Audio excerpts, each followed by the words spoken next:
Assalamualaikum warahmatullahi wabarakatuh. Bismillahirrahmanirrahim.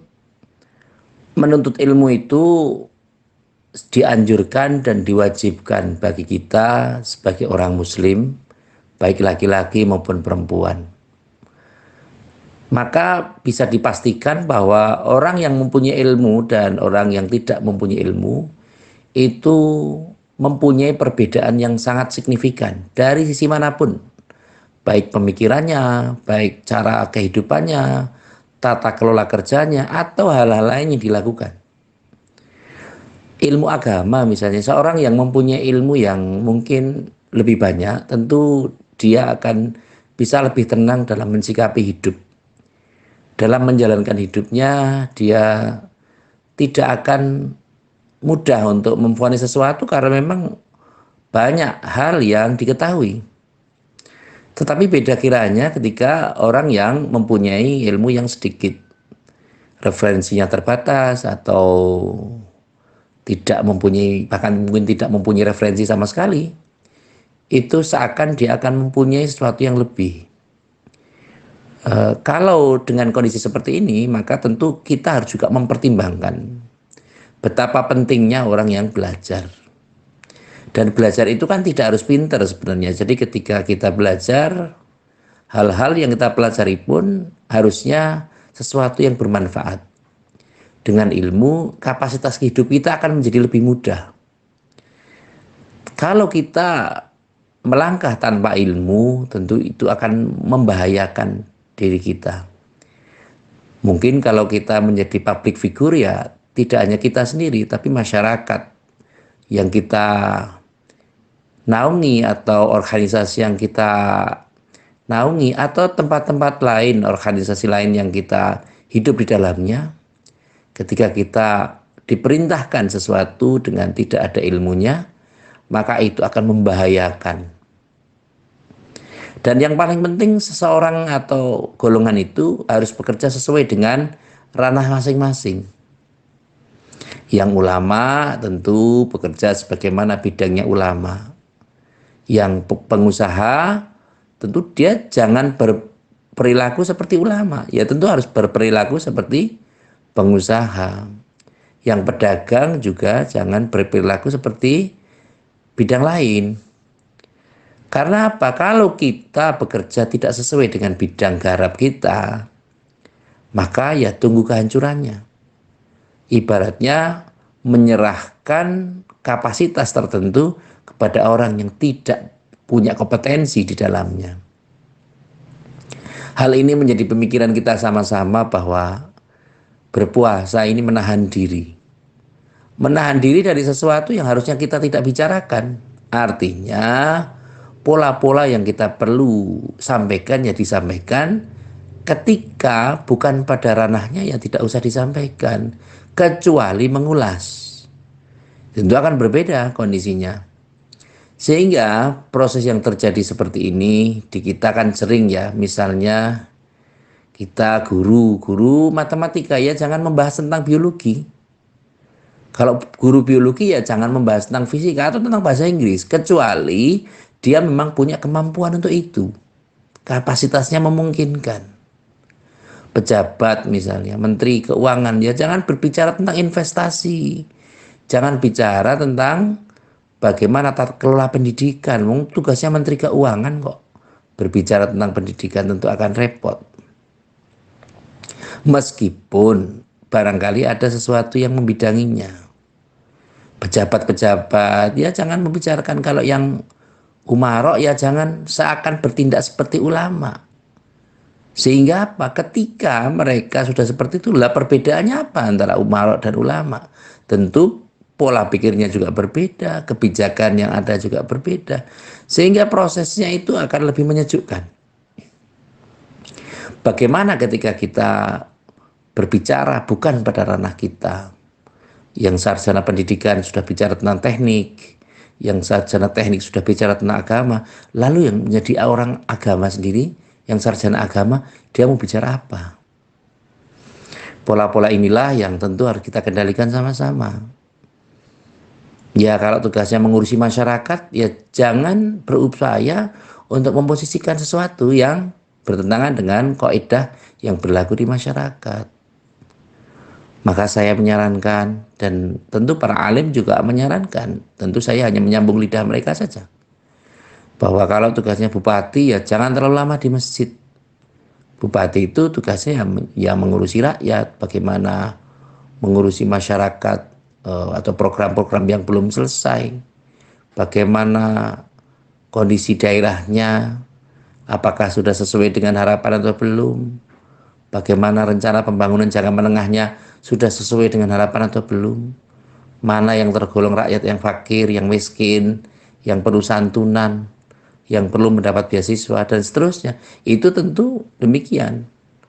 Bukan berarti kemudian kok bupati, wah ya Allah bupatinya kok rajin, kenapa? Taat sekali karena dari jam 5 pagi sampai jam 10 masih di masjid, wiridan, dan seterusnya. Wiridannya bupati itu ya mengurusi masyarakat itu. Wiridannya gubernur ya bagaimana mereka memberikan terbaik atau yang solusi yang terbaik untuk masyarakatnya. Kalau kiai ya mungkin karena bidangnya di masjid ya berdoa. Jangan kiai malah ngurusi jalan raya, ngurusi proposal untuk investasi, untuk perusahaan dan seterusnya. Ya tentu harus disesuaikan. Wa idza wusil amru bi ghairi ahli fantadiri sa'ah. Kanjeng Nabi ngendika kalau menyerahkan pekerjaan bukan pada ahlinya, maka tunggu kehancurannya. Maka ranah kerja seperti ini perlu kita perhatikan. Mari yang aparat juga bekerja sesuai dengan strukturnya, kondisinya seperti apa. Yang ASN ya bekerja sesuai dengan bintek yang ada atau jobnis yang telah ditentukan. Yang kiai, mari kita menahan diri untuk tidak berbicara tentang hal yang lain. Yang menjadi motivator tentu harus juga bisa memberikan sesuatu yang sifatnya positif, tidak memberikan kecemasan-kecemasan yang berlebihan. Inilah perlunya kita belajar. Belajar itu tidak hanya memahami pada karakter ilmu pengetahuannya, tetapi juga belajar untuk memahami karakter orang yang kita jadikan sebagai objek atau subjek. Ya kalau orangnya suka dengan kesenian, ya kita jangan bicara tentang teknik, ya bicara saja tentang seni. Kalau dengan petani, ya bagaimana cara meningkatkan hasil pertanian. Tidak bicara tentang bagaimana membuat jalan yang kokoh, yang tidak mudah hancur, walaupun dilewati oleh kendaraan yang besar, tronton dan yang lainnya. Tentu akan tidak bisa dipahami oleh mereka. Ini berarti bahwa sebagai anak-anak kita juga perlu memahamkan pada anak kita pentingnya berpikir secara efektif dan efisien. Tidak memikirkan sesuatu yang bukan ranah kerjanya. Kalau kita masih SD ya jangan berpikir seperti anak SMA karena juga nggak nyanggup. Tidak akan sanggup untuk berpikir seperti itu. Kalau kita masih sederhana dalam berpikir tentang agama, ya jangan berpikir tentang tasawuf kalau memang kita tidak bisa. Karena ketika pembahasan-pembahasan itu di luar kemampuan kita, di luar dari kapasitas kita, tentu apa yang bisa diharapkannya tentu tidak ada. Hal ini membuktikan bahwa kehidupan kita itu sangat berjenjang. Mengapa orang perlu kuliah atau juz'iyah? Kuliah itu tiap-tiap sesuatu. Juz'iyah itu bagian dari sesuatu. Orang yang memahami pembelajaran tentu dia akan memahami, oh ini sekarang saya belajar tentang usul fikih. Ya usul fikih saja. Jangan ketika kita mempelajari usul fikih kita justru membicarakan tentang tasawuf. Kita membicarakan tentang hal lain yang tidak ada kontribusinya, tidak ada kepentingannya dengan pembelajaran usul fikih dan sebagainya. Ya perlu kita pahami. Maka pentingnya kita mengacu pada pembelajaran, mempunyai handout yang baik tentunya adalah untuk mengarahkan supaya kehidupan kita menjadi lebih baik.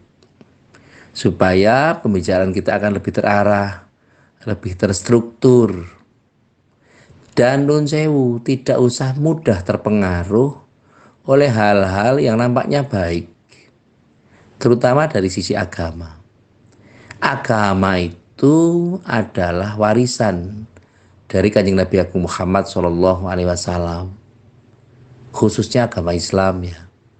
Jadi kalau dari Kanjeng Nabi, mestinya dalam pembelajarannya kita menganut pada sahabat-sahabat Nabi, kita menganut pada ulama kita, masyayikh kita, karena mereka yang lebih tahu tentang kondisinya.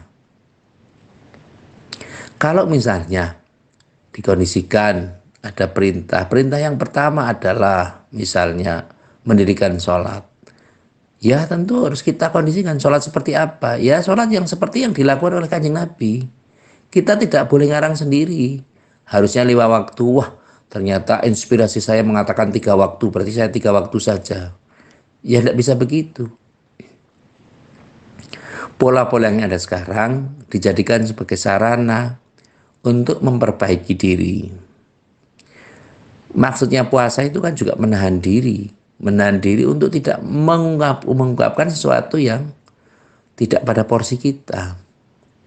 Misalnya sekarang pada era ini sedang banyak dibicarakan tentang Mahkamah Konstitusi. Ya kalau kita nggak paham ya kita semak saja karena memang kita tidak paham. Tapi bagi yang paham ya tidak apa-apa. Tujuannya adalah memberi jawaban pada orang-orang yang memang tidak paham, terus bertanya pada panjenengan, bertanya pada kita. Sekupnya pada aspek sepengetahuan saya, dalam arti begitu.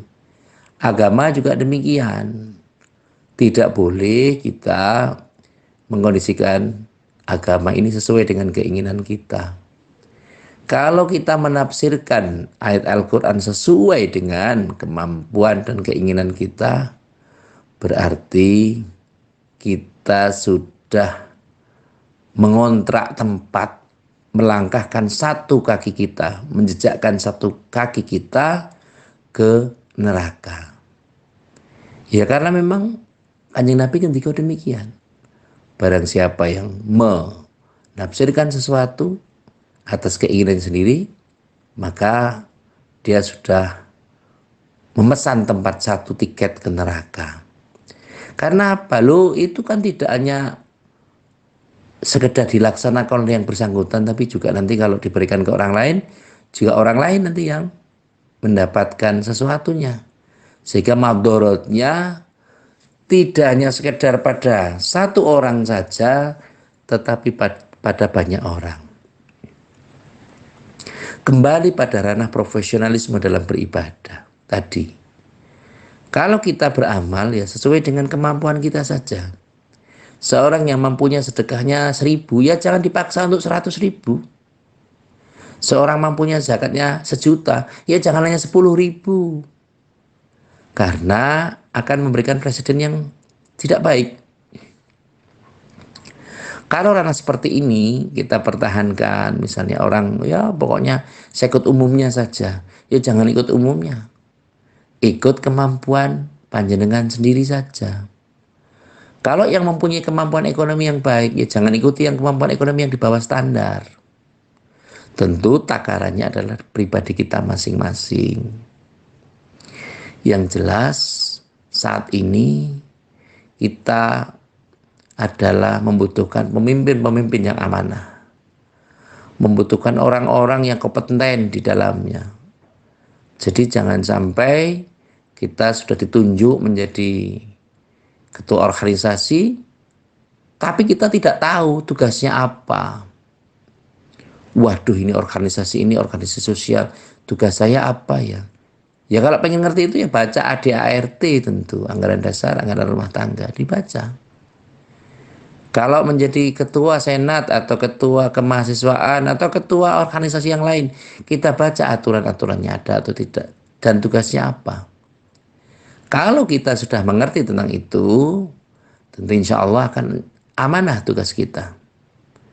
Tapi kalau kita menjadi pemimpin dan kita tidak tahu apa yang menjadi tugas kita, ya tunggu kehancurannya. Hal ini perlu juga dimaklumkan kepada generasi anak-anak kita. Jangan mudah untuk menerima amanah kalau kita memang belum amanah. Jangan mudah menyalahgunakan anggaran kalau memang kita memang belum tahu tata tertibnya atau aturan-aturannya. Sehingga yang bisa kita sampaikan saat ini adalah bekerjalah sesuai dengan profesi.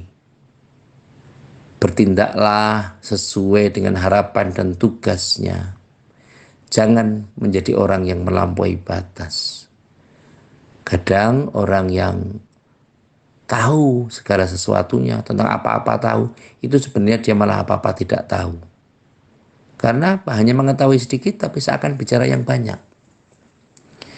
Sehingga pada proses ini perlu ada pemantapan diri. Yakinlah bahwa kita telah berada pada rute yang tepat, telah berada pada jalan yang tepat, telah berada pada situasi yang tepat. Sehingga ketepatan-ketepatan itu tidak hanya sekedar akan menguntungkan diri kita, tapi juga akan menguntungkan semua pihak. Oleh karena itu, yang paling penting sekarang adalah bercita-cita untuk setinggi langit. Tapi jangan lupa bahwa kita masih berada di bumi. Dulu ada yang menyatakan otak boleh Jerman, tapi hati tetap Mekah.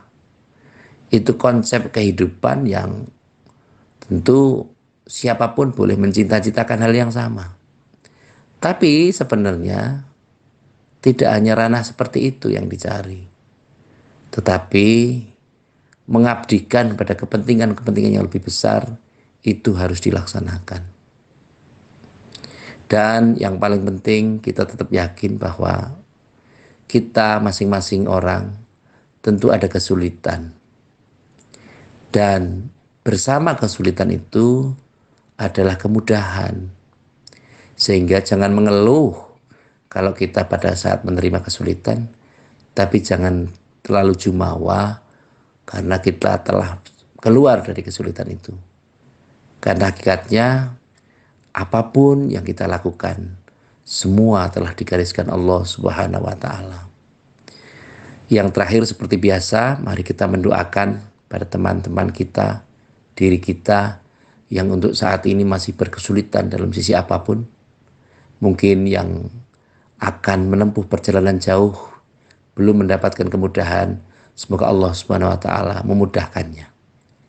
Kalau yang punya kesulitan dari sisi keuangan, ekonomi atau hal-hal yang lain, semoga Allah juga memberikan solusi yang terbaik, jalan keluar yang positif yang bisa kita lakukan. Amin Allahumma amin. Terima kasih kepada semua pihak yang telah membantu terselenggaranya acara ini. Semoga dengan acara-acara ini kita lebih bisa bermanfaat untuk kepentingan-kepentingan lebih besar. Sekali lagi terima kasih atas segala perhatian dan mohon maaf atas segala kekurangan.